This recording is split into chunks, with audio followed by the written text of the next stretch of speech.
What if I told you that there are other ways, aside from caching mechanisms, in which you can enhance the performance of your zpool?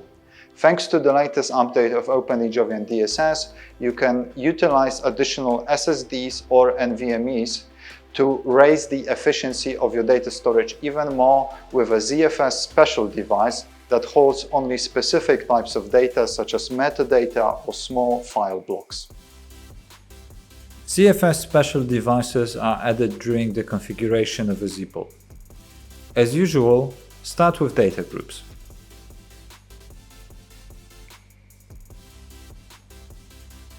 We can skip add write log and add read cache and go straight to point 4, where special devices are added. As special devices hold parity metadata, we strongly recommend configuring them as a redundant group. We can go directly to point 7, where a new option called Small Blocks Policy is displayed.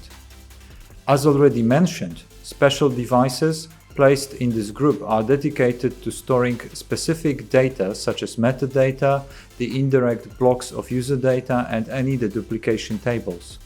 The duplication tables can also be excluded from the special class and located in the other group called the deduplication group. ZFS special devices can also be provisioned to accept small file blocks. To set the size of these blocks, use the setting below. When the small block size is set for the zpool, all datasets inherit this value by default. It can be changed for a particular dataset in its setting. It is crucial to keep this value lower than the record size in the dataset configuration, which will be created later on. By default, the record size for a new dataset is 1 MB. As you can see, we constantly work to make data storage faster and more efficient.